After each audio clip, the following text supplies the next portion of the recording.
panalo ako doon eh. So na-prove ko na ang ating kasundaluhan at kapulisan ay sumasang-ayon sa ating advocacy. Advocacy. Well, when you look at it, 10 million votes, ang nabilang, yung ba sinasabi mo? Boss, take note ha. Hindi ko tinatanggap na ang boto ko 10 million lang ha. Modesty aside. Why?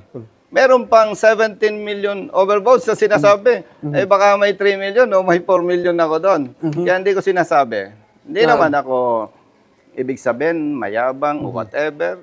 Pero hindi ko tinatanggap na 10 million votes lang ako.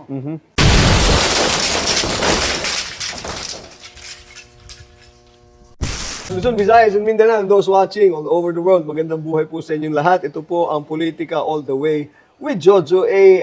Ito po yung ating programang nagkakwentuhan lang po tayo about issues of the day and everything that happens in the country. No? Not looking for a solution, but hopefully with all the things and the ideas that we talk about, we come to a resolve. No? Kung paano natin maaayos ang ating buhay-buhay. Okay, riding high tayo ngayon because ang ating guest sa ating programa ngayon ay isang known vlogger. Yan, vlogger who goes around and makes people's lives, especially our motorcyclists, mga driver natin nagmumotor, ay easier and lighter and mas maganda ang kanilang buhay. No? He is a motorcyclist advocate, an activist, an online community figure. Meron siyang 1.14 YouTube subscribers. No? Second nominee, former congressman of One Rider Party List, former provincial chief of the HPG Laguna, former regional chief HPG Region 4B, independent, quote-unquote, senatorial candidate who garnered 10 million or so votes in the last election, senatorial election, no? Almost became one of our senators na malalaman natin kung bakit hindi lumusot in spite of being very much in the surveys from the earlier on no sa ating election. So, hindi na ako magpapaligoy-ligoy pa. Colonel Kong Bosita. Colonel, Kong, ano ba? Yes, boss. My boss, my friend. Hindi, ikaw ang boss namin dahil boss Sita nga eh. Di ba? Doon magaling yun? Pero alam mo, Ha? boss, kaya laging ina-address ko na boss or sir or ma'am, very clear naman sa akin, pag public servant ka, mas mataas ang taong bayan. Ay, well, totoo naman yan. And Yes. God bless you for having such a sentiment, no? Kasi for one, ang talaga naman nagpapasweldo sa lahat ng ating mga government officials, even the highest one, even the president, is, ang mga taong bayan, no? Yes. Ang taxpayers' money. Yes, Diba? at pag hindi naintindihan niya ng elected official, either hindi niya alam or ipokrito siya. Simple lang naman eh. Tanggapin natin, public servant tayo. Kung hindi natin kayang magpailalim sa kapangyarihan ng taong bayan, huwag na lang tayong kumandidato o umupo sa anumang posisyon ng pamahalaan dahil may conflict. May conflict. Unang-una, dapat tanggapin mo, public servant. That's right. That's precisely the reason why I followed you even before, Kong, no?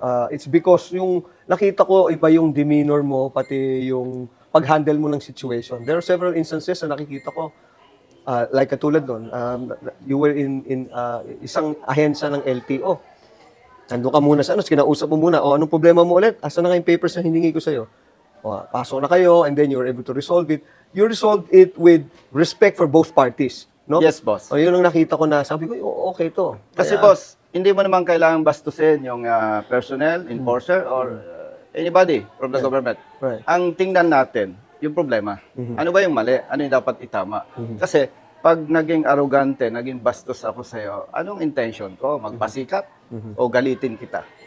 Kaya natutuwa nga ako, boss eh. Matagal ko nang ginagawa ito kahit nung pulis pa ako. Open sa public ang telepono ko.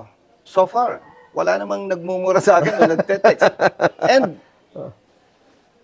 nung last election, yung absentee voting ng police personnel and the armed forces of the Philippines and the media personalities, panalo ako doon eh.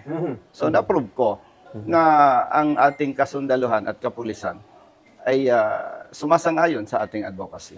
Well, when you look at it, 10 million votes, ang nabilang, yung ba sinasabi mo? Boss, take note ha. Hindi ko tinatanggap na ang boto ko 10 million lang ha. Modesty aside. Why? Meron pang 17 million overvotes na sinasabi. Eh baka may 3 million o may 4 million ako doon. Kaya hindi ko sinasabi. Hindi naman ako ibig sabihin mayabang o whatever. Pero hindi ko tinatanggap na 10 million votes lang ako. Well, just so, marami rin man akong kilala talaga rin na who are for your advocacy and who voted for you. You know? Yes. Oo. Actually, boss, yung staff mo, yung manakasalubong ko, Sir, paano natalo tayo? Ay, yung pamilya ko, binoto ka. Kami. Sabi ko, sino kaya sinungaling? Kasi kahit saan ako pumunta, ganun ang sinasabi. Even before election, pumunta kami, boss. Luzon, Visayas, Mindanao. Pare-pareho sinasabi nila. Yeah. Sir, umuwi ka na. Huwag ka na magpagod. Iboboto ka namin. Susuportahan ka namin. Kaya, after the election, kampante ako. Hindi, kasi when you look at the numbers, even yung, ano pa lang, the riders group pa lang are all, all for you So, Not medyo- all, kasi syempre, may nagagalit din. Pero I mean, kumbaga, a big percentage of it, Yes, no, yes. is for you and what you stand for, especially sa mga riders. So, kaya nga that's precisely the reason why yung party list nyo, Kong, consistently, merong katulad yan, still in the House of Representatives. Yes, boss. Di ba? So, that alone, plus yung good works mo pa prior to that, umikot na yan So, well, katulad na yung sinabi mo nga kanina, it's better in God's time, di ba? God's time is Yes, better all the time. yes. Kasi boss, bago ako pumasok sa politika, pinagtiwala natin sa Diyos at sa taong bayan. At naniniwala ko may purpose naman siya. Kaya mapapansin mo, after the election, kahit sinasabi ng taong bayan o ng mga supporters na panalo tayo, hindi naman ako apektado. Walang nabago. Tuloy-tuloy pa rin sa advokasya, pagtulong. Kung ano po yung nakita mo noon, ganun pa rin, tuloy-tuloy pa rin. Pero it's just a ponderable for me, Kong, no? Bakit, sayang yung, hindi talagang it's purposely run independent, hindi ka na nakipag-ugnayan sa mga ibang, the parties at hand, the big parties at hand, no? Yes, kasi boss, nakita ko sa administration, may line-up sila. At sa Duterte side, PDP, may line-up sila. Ako naman, lagi kasi boss, ever since, nung nasa military and police pa ako, talagang ang tinitingnan ko, ang boss ko, taong bayan Ang loyalty ko, taong bayan Kaya ako sa puso at isip ko, itinuturing kong partido ko, taong bayan. Taong bayan, ha? Yes, not any party. Sila na lang talaga. Sabagay, medyo, very safe. You will not owe anybody anything in return, no? As being part of their group. Although, siyempre, kailangan din naman natin ng kagrupo minsan, pero Marunong naman tayo, boss. tumangunang, Tayo naman, boss, hindi makarating sa posisyon na to kung hindi tayo marunong mag-cooperate. Ano tayo team player. Pero there are times na hindi mo pwedeng sabihin, mahal ko ang taong bayan, mahal kita as party. Pero kung mali ka, ay medyo pasensya tayo. Mas talagang, yun ang pananaw ko Dapat ang loyalty mo sa taong bayan. So, non-compromising ka ever since, ha? Talagang, Yes.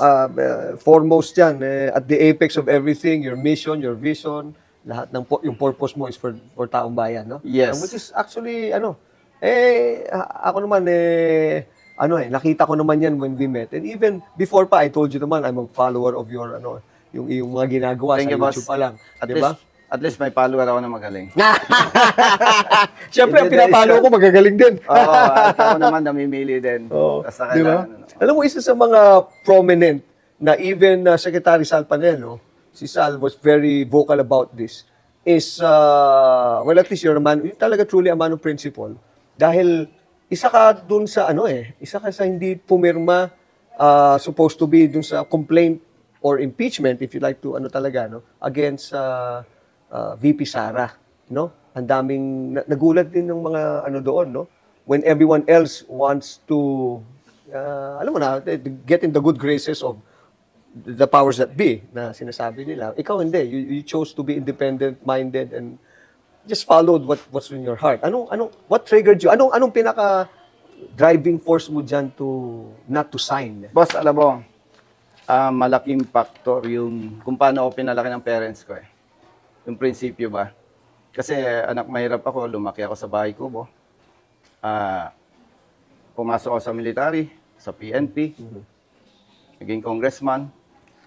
Ako talaga, may prinsipyo ako talaga, boss eh. At hindi ko, ang ano ko talaga, Panginoon lang at taong bayan ang pwedeng gumamit sa akin. At nasubaybayan ko, boss, yung proseso nito, yung investigation. At kung matatandaan mo, nagsimula yan sa sinasabing yung sa pondo, sa confidential funds. Now, ipagpalagay natin, may mali doon sa paggamit ng pondo. Okay? Ang nakikita ko doon, may ibang pamamaraan eh. Na kung saan, kung ang interes ng sino man ay protektahan ang pera ng taong bayan, bakit si Vice President Duterte lamang? Ay meron dyan ang pondo, bilyon-bilyon eh. Gusto ba nilang sabihin na ina-assume nila na itong bilyong-bilyong pondo ng taong bayan ay nagagamit ng iba ng maayos? Ako, hindi naman ako manghuhula, boss. Hindi ako maniniwala. So, my point is, dapat, especially kapag elected official ka, ang titingnan mo yung interes ng taong bayan, hindi yung interes kung saan ka makikinabang. For me, hindi tama eh. Away politika ito. So everything is politics lang. Dapat, ang tingnan, interes ng taong bayan. Kung talagang, sabihin natin may mali, by the way, boss, lilinhawi ko sa ating mga kababayan, nung pulis pa ako, hindi naman ako nakinabang o naging malapit sa Duterte family. Wala. No? Nililinaw ko yan. So going back, ang tinitingnan ko kung tama yon, kahit 10 pages, pepermahan ko eh. Pero alam ko, mali eh. Bakit? Hindi interes ng taong bayan ang tinitingnan dun eh. Kaya hindi ako pumirma, hindi ako namumulitika, definitely. Alam ko lang na gusto ko, boss, pag may pinirmahan ako, kaya kong panindigan, kaya kong tayon. Ba't ka pumirma? Ayaw ko yung, hindi ko kaya sagutin eh. Kasi, hindi naman ako makakarating sa Kongreso kung hindi tayo inupo ng taong bayan. Dapat ang loyalty mo sa taong bayan, hindi doon sa ilan lamang. And before na nag-decide ako, ini-expect ko na, puputulan ako ng pondo. Which, nangyari naman. Nangyari. Nangyari naman. So meaning after nung talagang yung supposed to be allotment mo as congressman, hindi na Ang isa dyan, particular, yung medical assistant funds para sa ating mga babayan. May mga humingi ng tulong sa atin. Anong gagawin ko? Kailangan ng suporta doon sa kanilang medical bills. Wala tayong magagawa, sabi ko. Masakit, gusto mong tumulong, di ka makatulong. Inalisan ka ng pondo. answer tide, O anong magagawa mo? Hindi ko pinagsisisihan yon. Ang importante sa akin, ang loyalty ko sa taong bayan. Meron naman tayong unforeseen hands that guide us in everything that we do in life, especially if you do it with love, respect, and integrity on moral high grounds. Hindi naman tayo pababayaan. Ako, I believe in that eh. At saka boss, naniniwala ako doon sa nabasa ko eh. Sabi niya, do your best and God will do the rest. That's correct. Yun na mismo yun. No? Yung sinasabi mo. Ano kasi ako, talk show host, kaya hinahabaan ko eh. Okay. No, let's talk about ngayon yung iyong tawag dito, One Rider Party List is on ano yan eh, it was anchored on the motorcyclist. Now, sadly, ito naman, you will agree with me, no? Pagka nakakakita ka ng mga yung mga pasaway, kamote riders, ganyan, no? Lalapit sa iyo. And alam mo in your kindness and goodness of hearts, no? And even with the technical way of riding, na mali sila. What do you do? How do you handle it? Na para bang kitang-kita mo mali eh. Boss, bago kita sagutin diyan. Gusto ko munang banggitin na yung problema dapat alam mo ang ugat eh. Okay. Marami ng dekada ang nakalipas eh. Basta may pera ka, magkakalisensya ka. So for me, ito yung mga tinatawag ng ibang pasaway, kamote, walang disiplina. Biktima ito ng mga nagdaang panahon eh, ng dekada, no? At hindi naman riders lang ang may pasaway eh. Pare-pareho lang eh. It so happen lang, boss, sa numbers, mas marami ang riders. And boss, malinaw na malinaw sa riding community, pag mali, hindi ako tumutulong. Walang tumatawag sa amin na may mali, humihingi ng tulong. Wala. Ang humihingi lang ng tulong sa amin, yung nabibiktima ng pang-abuso at maling pagpapatupad ng batas. Yun lang. Walang iba. Pero wala nang iba. Oh, Wala. that's good to know. Siguro may takot din sila, may kaba ang ano nila, kung nila nandito, dahil Hindi, alam nila boss. ano sila, mare-reprimand din sila. Boss, actually, in general, matatalino ang Pilipino. Alam nila yung pwede at hindi. And especially, madalas nilang madinig, basta tama, kampi-kampi tayo. Naintindihan nila yun eh. So, walang mga lumalapit na mali, hihingi ng tulong. Yes, boss. That's good. Oo, kasi ang dami ng ano eh. In fact, makikita mo nga ako, di ba, miski sa nalulungkot ako for this kasi kaya ako very giving, no? Especially do sa mga what we call the kamote riders. Very giving ako diyan. May mga kapatid kasi ako na nagmomotor. May mga staff ako nagmomotor, no? Yung akin nga si Arvin nga yan, may motor. Oh. Kaya nakikita ko na ito, i-offer ko na lang sa Panginoon Diyos yung nito, para na lang, Yes, know? boss. So, kaya ako mapagbigay. Pero ang dami talaga eh. Boss, alam mo, ang naging problema talaga dyan, maraming nagkalisensya. Hindi nabigyan ng proper seminar. Why? Boss, sino ba ang gustong mamatay? Wala naman. Tama Imagine, naman. ito yung truck. Oo. Yung rider, pupunta sa unahan. Aabante yung truck, mamamatay siya. Sino bang may gusto? Second, nakakotse ka, boss. Kinat kita. Nasabitan mo ko. Galit ako sa'yo, di ba? Kasi alam ko, tama ako eh. Samantalang kung na-educate mo yan, bago mo binigyan ng lisensya, hindi ganon.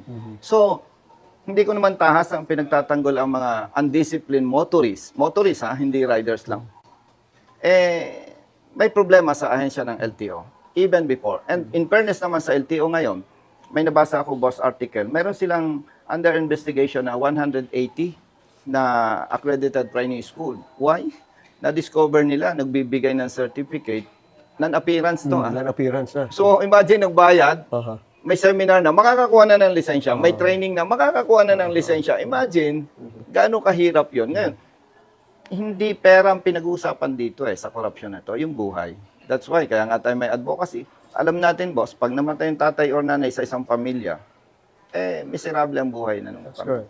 Oo. Kaya mo natutuwa ako dyan. Kasi, kung ang ganda yung iyong pananaw about it, kaya nga ito sa show natin, we talk about things in the hope that, yung iba, may makita natin yung silver linings sa mga problema. So, isa na yan, challenge to LTO also. I agree with you on that, na dapat we should go back to the very core root problem, root Exactly, cause, no? exactly. So, So, nawawala nga naman yung iba, hindi nila alam, ito dapat ang ano niyan, yung proper lanes, yung mga small details. Yes, Yan naman ang sinasabi mo, Kong, di ba? yes. Oo. Kaya, Na counting mali lang, buhay ang kapalit. oo nga especially with the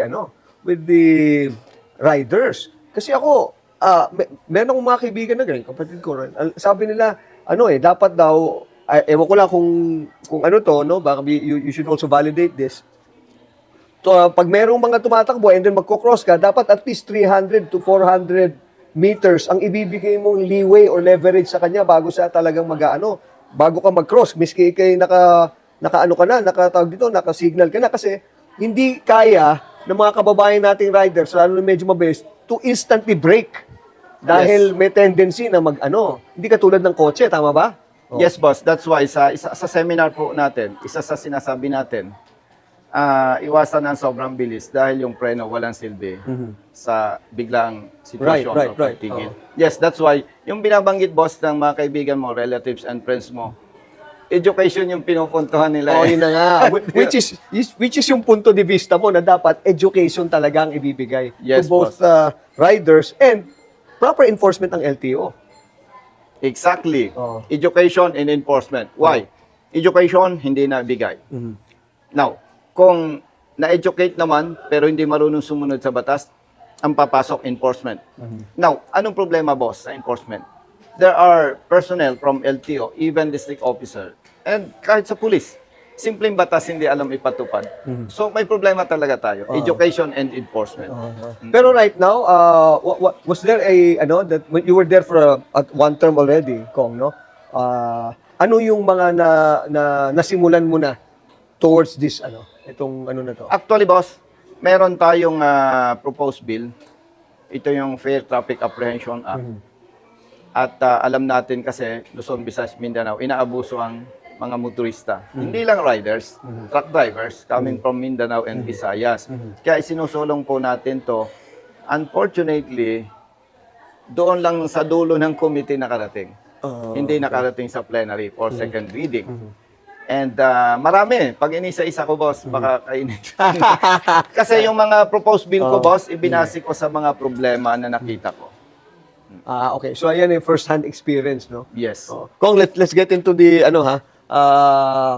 yung brass tacks of issues now, no? Kasi I want to, especially national level na rin ang naging level of advocacy mo, no?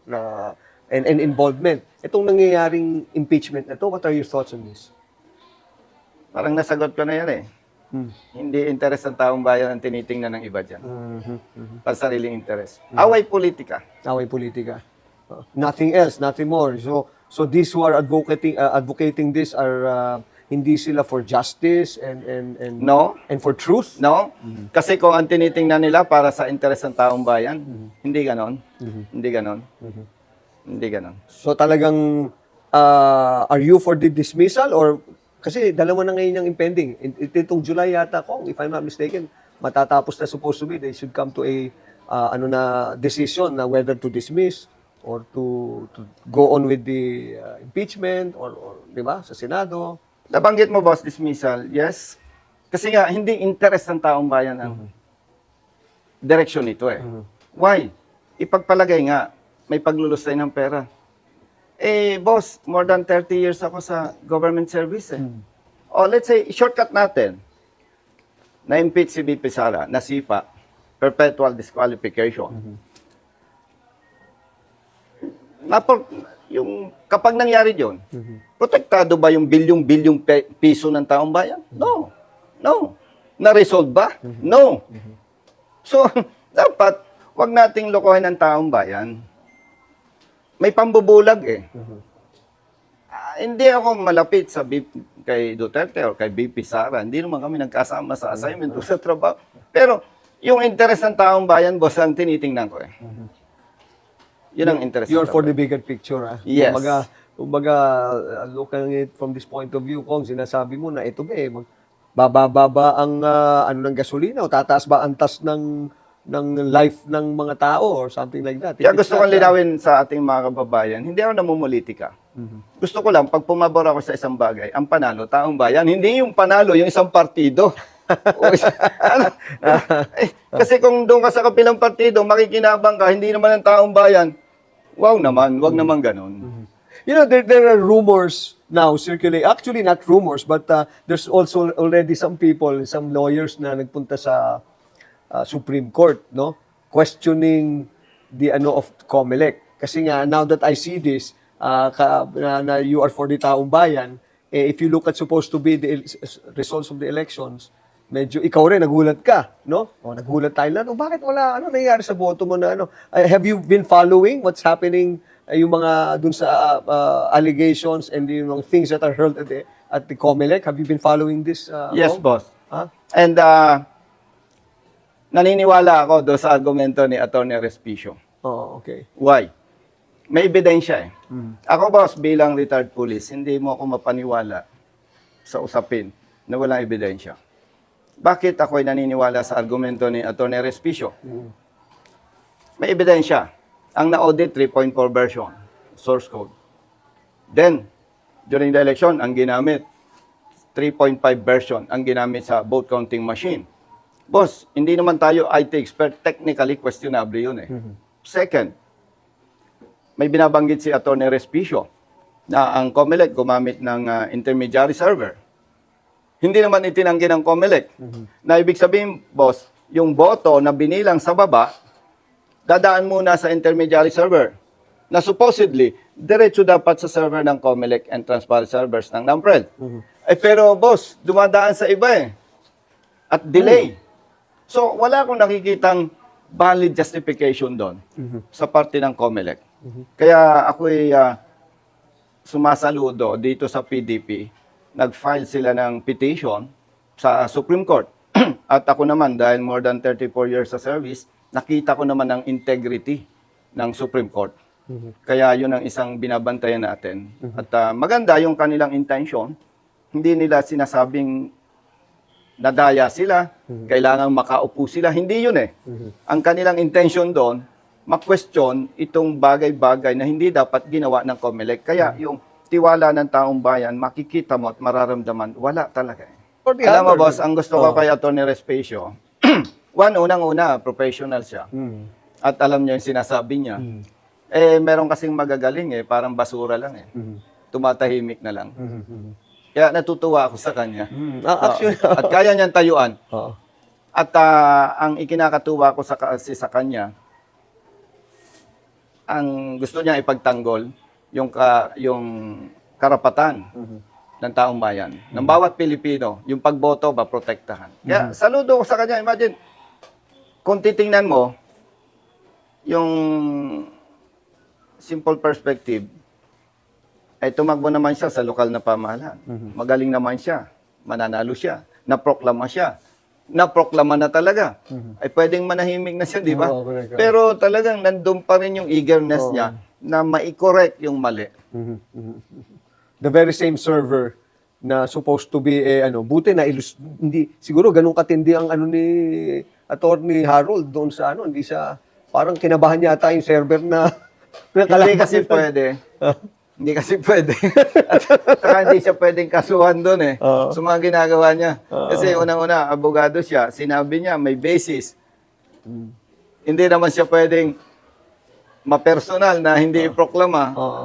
Yes, kaya believe ako sa kanya. Pero okay naman, I see him In fact, I think Facebook friend ko rin yata si Attorney Harold. And my kudos to him also. Kasi talagang, on the basis of what you said, pwede naman siyang manahimik na kasi nanalo na siya, di ba? Pinoklama na siya. Pero hindi, he's still pursuing this tooth and nail. Talagang dire-diretso siya. Hindi niya, ang gusto niya is hindi na maulit kung ano man yung nangyari. Pero ako I believe Kong, hindi naman sa parang sa local hindi yata yung parang national daw ang narinig ko sa mga coffee shop lang ito ang talagang nagkaroon ng is the national level Di ba? Ano mo diyan?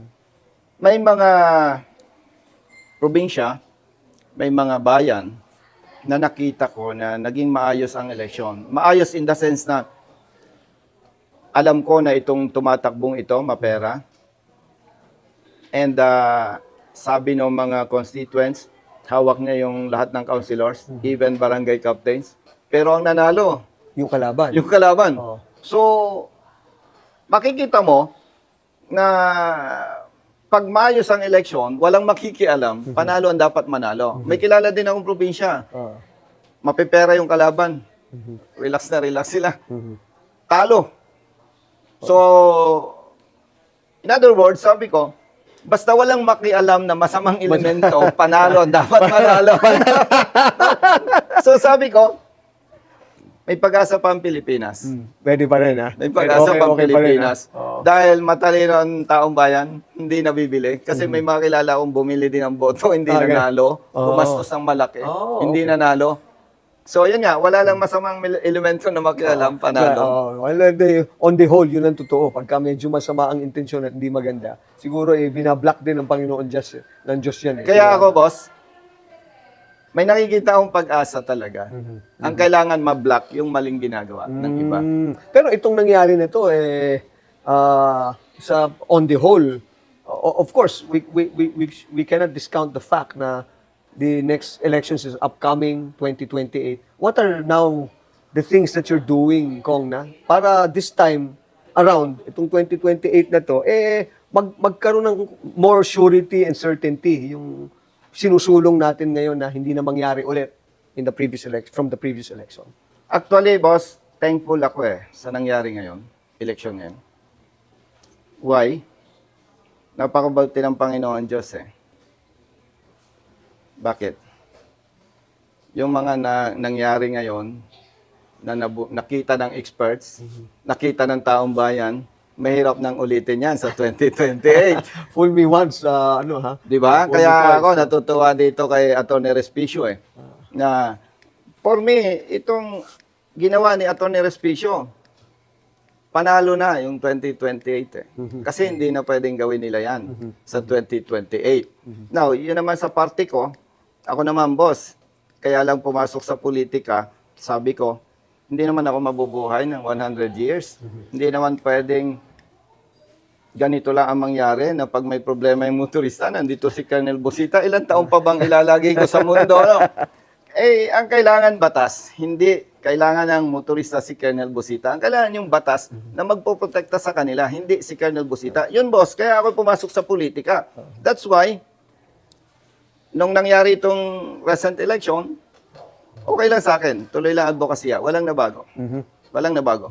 Okay, before we get into meron tayong IQ dito, internet questions. This is my last inquiry to you, Kong, ha? Yung NCAP, I'm sure you know the NCAP. Are you for it? Do you think it's working? Or do you have any other better alternative to it? Boss, alam mo, kahit nung nasa Congress, nagdebate kami ni Honorable Congressman Gatchalian.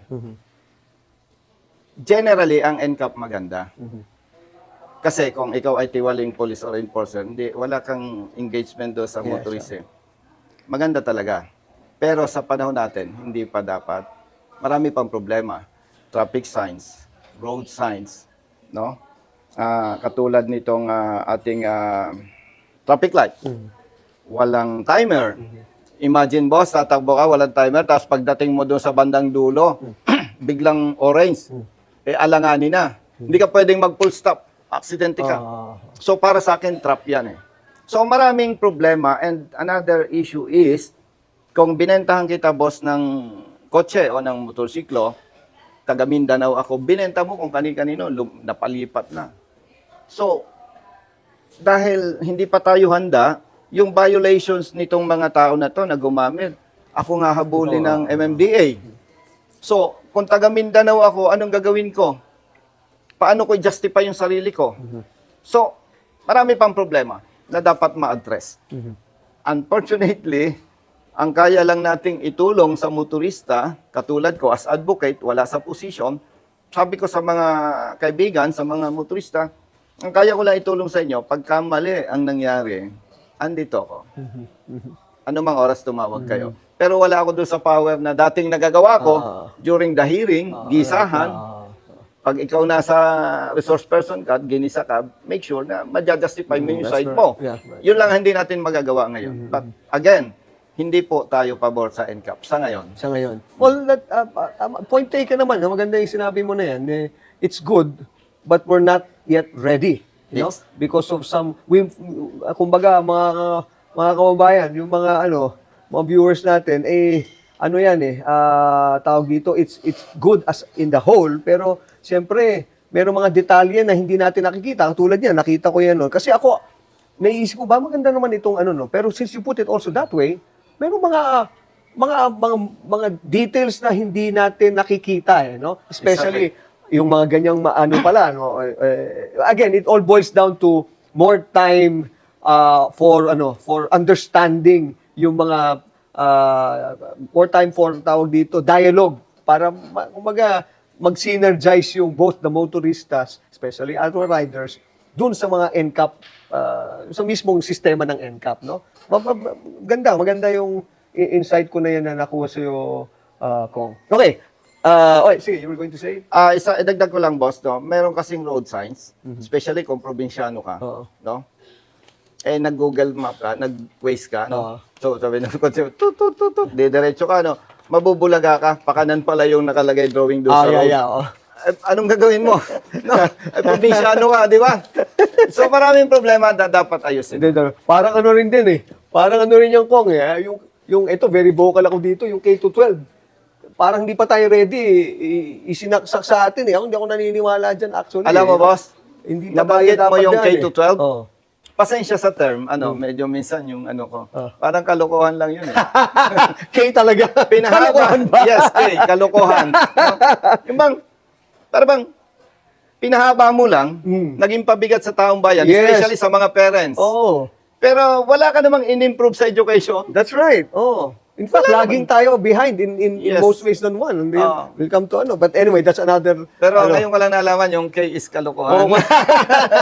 Kaya nga 12 daw eh. 12 eh, isang taon yun eh. Isang taon, K-12. Eh, kalokohan ng ng isang taon. Kaya Kalokohan na pahabain ng 12. Oo, 12 months. Another year. Oh, dito tayo sa internet questions and comments. Ako nga. From Edgar Saragosa.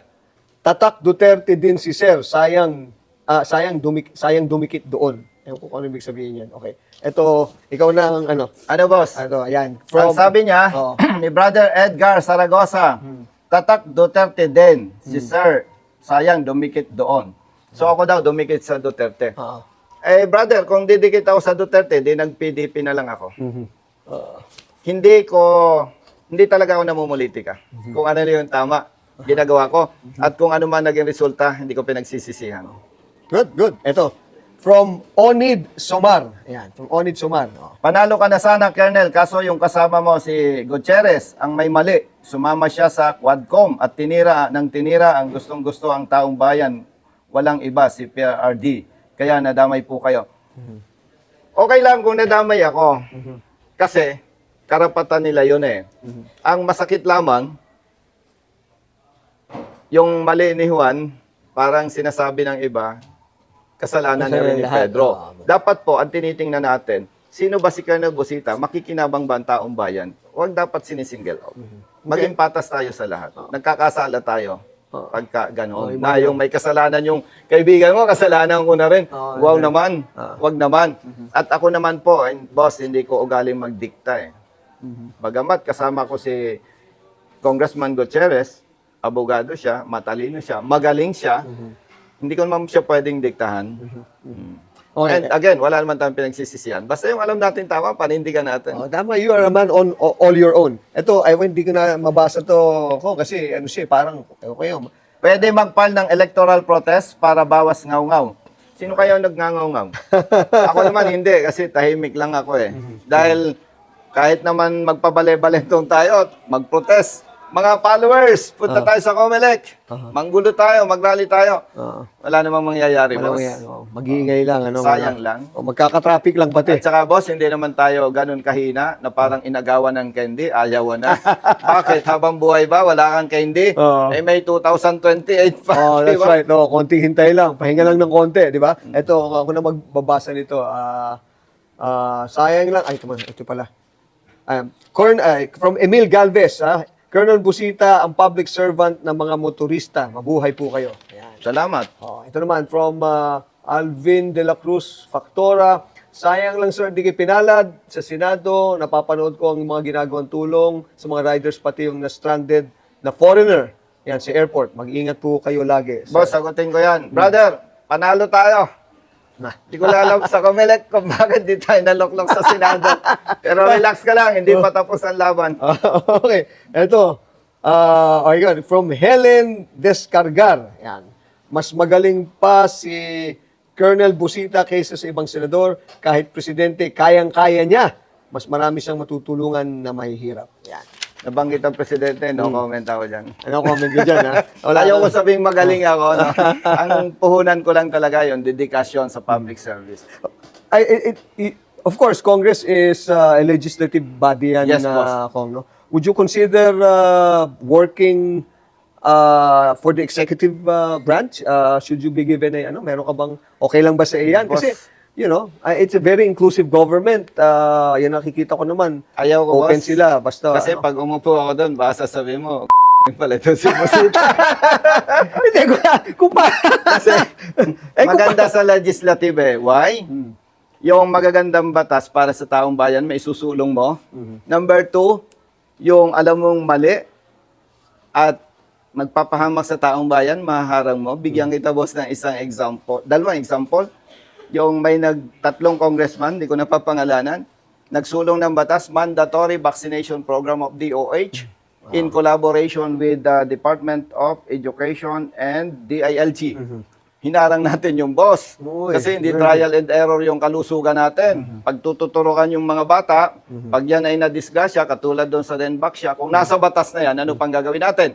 And kabuntot nun yung corruption. Ginagawa kasing negosyo ang ibang serbisyo. That's correct, that's So, God is good. Pinaburan tayo ng chairman and ng mga members ng committee. Second, yung panukalang batas, 1-year extension ng retirement age ng PNP. Alam ko, hindi gusto ng personnel yon. Iilan lang ang may gusto. At hinarang po natin yon. Kaya yung nagsasabi na tayo ay ano sa kwan, no. Kung anong tama, yun ang pinapanigan natin. Kaya, boss, going back, mas gusto ko talaga legislative kaysa executive. Very Kasi good, sa very executive, baka sabihin mo, akala ko, ano to? You serve under the pleasure of the president, kaya you will pleasure him. Yun ang joke lang lagi doon. Oo. Kong, I will give you your moment to address yung ating viewers, no. Yung prayer and yung request for your personal request for the country. Yes, boss. Prayer for the country rather. Boss, number one, maraming salamat sa iyo sa opportunity na ibinigay mo sa akin. No? Masaya. At hindi naman ako pupunta kung hindi ko nararamdaman nakakampi ka. No? At sa ating mga kababayan, maraming salamat po sa milyong-milyong Pilipino na bumoto sa aking pagkandidato bilang senador. Yun po ang patunay na may pag-asa pa tayo. Dahil si Colonel Busita naman bilang isang ordinaryong kandidato, walang binili, walang binayaran, walang niregalo, walang ipinangako na langit at lupa, pero nakakuha tayo ng more than 10 million votes. Sabi ko po, more than 10 million kasi parang may kulang pa dun eh. No? So maraming salamat po at doon sa mga nag-aalala at nagbibigay ng simpatiya, na napapaiyak, nalulungkot, hindi inaakala na matatalo tayo. Hindi naman po politika ang pipigil sa ating advokasya, kaya tuloy-tuloy pa rin tayo. Habang may lakas, si Colonel Busita, maglilingkod po kami ng aking mga kasama sa RSAP, Rider Safety Advocates of the Philippines, Road Safety Advocates of the Philippines, and by the way, boss, may dinagdag akong advokasya, Real Service Advocates of the Philippines. RSAP lahat yan. Kasi katulad nung tinulungan natin sa airport, hindi naman maganda na sa mata ng publiko na tutulungan ko siya ay ang advokasya ko para sa mga motorista. That's why meron po akong bit-bit na Real Service Advocates of the Philippines. Para Lahat, ano man ang complaints against somebody or staff or personnel ng government, nandito po tayo. Hindi tayo mga away. Gusto lamang natin pigilin at supilin yung hindi nagtatrabaho ng tama at nagiging pabigat sa ating mga kababayan. So, boss, maraming salamat. And by the way, salamat doon sa pinangako mong jingle. Ay, ipapadala ko sa iyo. Nung magkita tayo sa office ni Senator Pimentel, pinangako mo, sa dami ng, alam mo boss, nung campaign period, rattle na ako eh. Hindi ko na alam gagawin ko. Pero ngayon ko naalala, siguro, kung bakit hindi ako naluklok sa Senado, kasalanan mo. hindi mo na ipadala yung jingle, baka yun ang nagpanalo sa akin. Alam mo ba, may kandidatong councilor, laging talo. Ang ganda ng jingle niya. Sabi niya, sana maawa na po kayo, iboto niyo ako. Baka similar doon yung jingle mo. No? Anyway, siguro kalooban ng Panginoon, 2028 natin magagamit. Magagamit yan, oo. At more memorable. Yes, di ba? boss. Oo. Yes, Ayoko boss. namang i-fault yung kung sino mang at fault ka ba, kaya hindi na tayo nagkita noon. Pero nandiyan at padadala ko agad sa iyo. Hindi ako, boss, kasi lahat pinagtitiwala ko sa Diyos. Naniniwala ako may dahilan. May dahilan. And I'm very happy and thankful. Thank you very much. Mga kababayan ko, ayan, andyan ang ating Kong, Colonel Busita, yung kanyang RSAP is for everyone, hindi lang sa rider, but for everything that you may be in need for services, especially yung lahat yan, justice, and ano pa ba, well, economics, well, ang problema lang ngayon, medyo wala tayong funds talaga allotted for that. No? But I'm sure just the mere presence and the way if makakausap niyo si Colonel si Kong Busita, magkakaroon kayo ng peace of mind that there's someone or a body or an organization that will be able to go the extra mile para po sa inyo lahat. Maraming salamat. Banggitin ko lang, boss. Pahabol ko lang, kapartner natin ng Public Attorney's Office. Oh, ang pao. Oh, good. Yes, at kapag kailangan yung legal counsel o support from the legal or attorney, lawyers, nandyan yung PAO. Nandyan din naman yung Internal Affairs Service ng PNP. So, hindi naman si Colonel Bosita lang ang bida dito sa advokasya namin. Tatlo kami, Pau, Iyas, and Arsop. Ay, good. And mabuhay ka, Kong. Thank you, And boss. maraming salamat for your time, ha? And Salamat, for your boss. service. Salamat, Mabuhay kayo. boss. Thank you.